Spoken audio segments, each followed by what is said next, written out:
안녕 여러분, 키만큼 자파점입니다. 저는 새벽 5시 15분에 일어나서 투어를 준비했어요.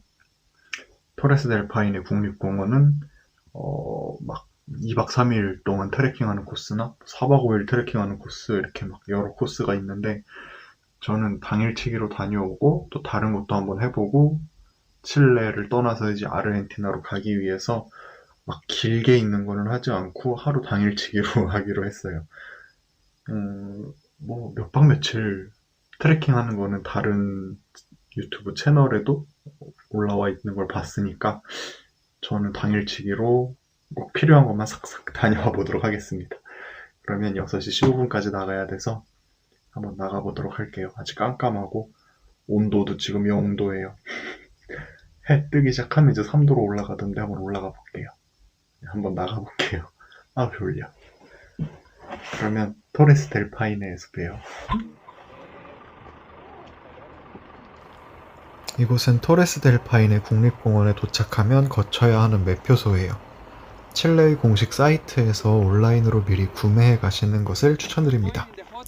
그리고 도심에서 1시간 20분 정도 차로 달려 나와야 하기 때문에 인터넷이 잘 되지 않으니까 미리 화면 캡처를 해놓으세요.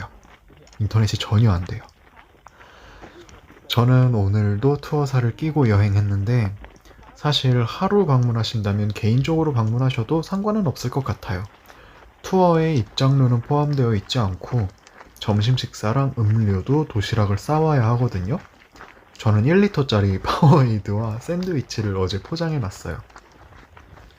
그러면 투어에 포함되는 비용은 거의 가이드와 응급처치 도구, 폴 정도인데 도심에서 토레스 델 파이네 국립공원까지 왕복하는 버스, 국립공원 입구에서 트레킹 시작점까지 왕복하는 버스 비용을 합쳐도 4에서 5만원 정도 하는 것으로 알고 있거든요.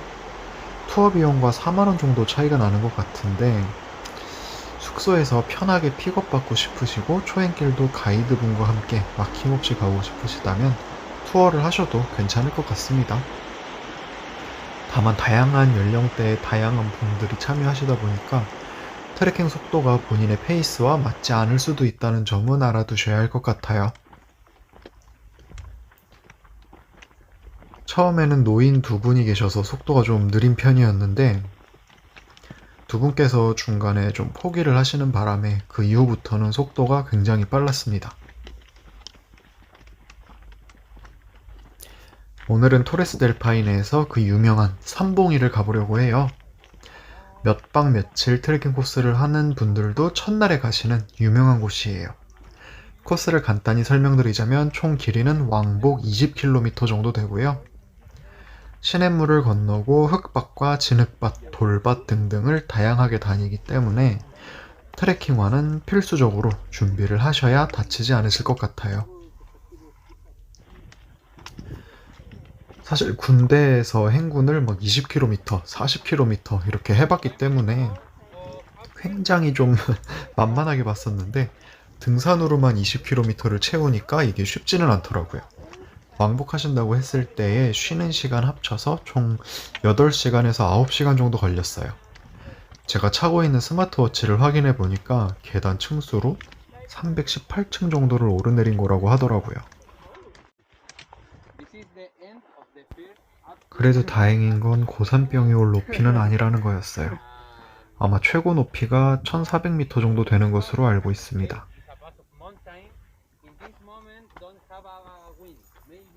저는 등산용 폴을 써본 적이 없기도 하고 사진이랑 영상을 찍는데 조금 걸리적거리다 보니까 불편함을 느껴서 가이드분께 맡겼는데 솔직히 올라갈 때는 폴의 필요성을 그렇게 느끼지 못했거든요.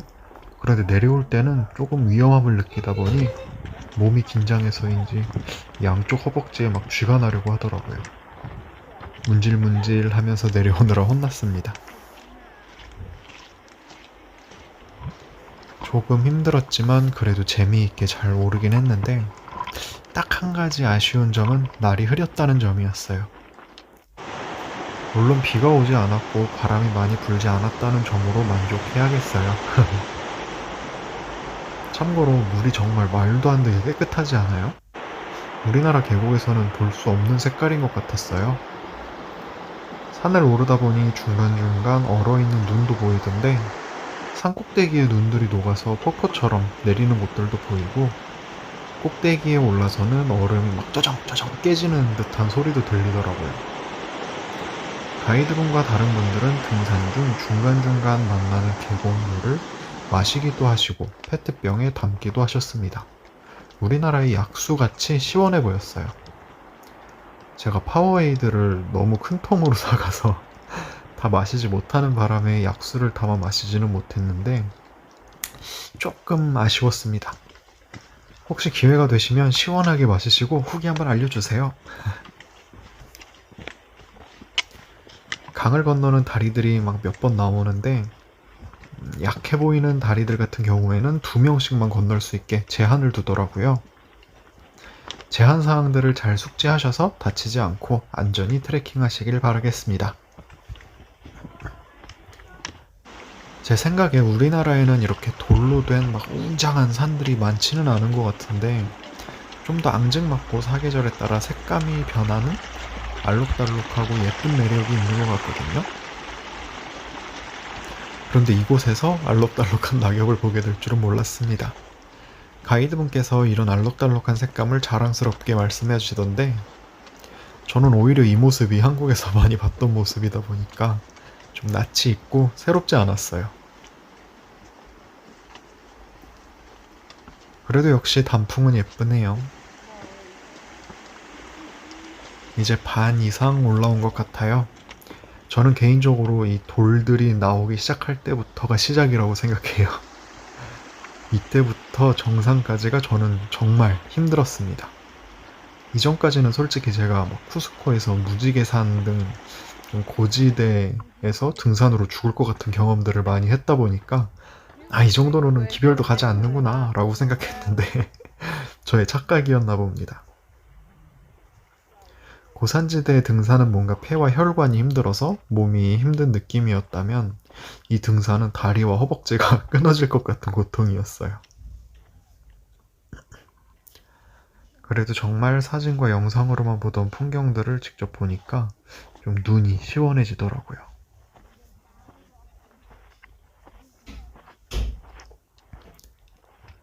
이제 진짜 막판 스퍼트를 달려야 하는 곳이에요. 발목이 삐거나 넘어지기 쉬운 정말 위험한 구간이니까 오르내리실 때 발목 꼭 챙기셔서 조심하셔야 합니다.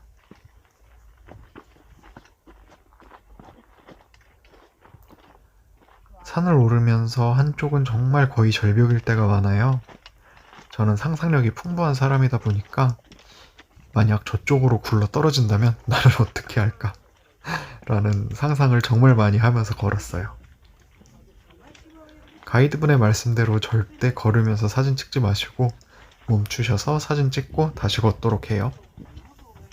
참고로 온도는 0도에서 10도 사이였는데 패딩을 입는 바람에 너무 더워서 중간부터는 거꾸로 돌려 입었어요. 몸통은 더운데 팔은 시렵더라고요. 말씀드리는 동안 벌써 다 도착했어요. 벌써는 아닌가? 저 멀리 그 유명한 삼봉이의 모습이 보이기 시작하죠.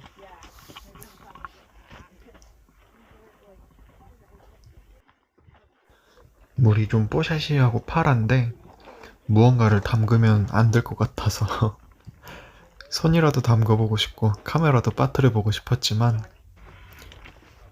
꼭 참고 인증샷을 남기는데 그쳤습니다.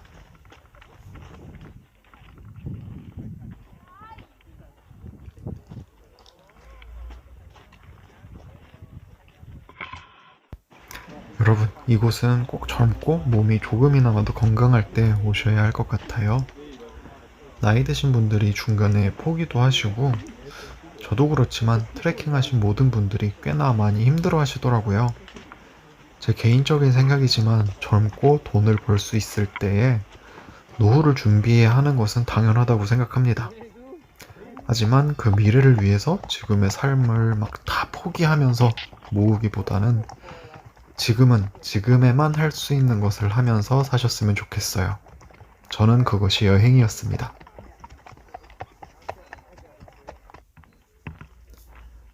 가이드분께서 오늘 등산을 뒤처짐 없이 따라와준 저를 칭찬해 주셨어요.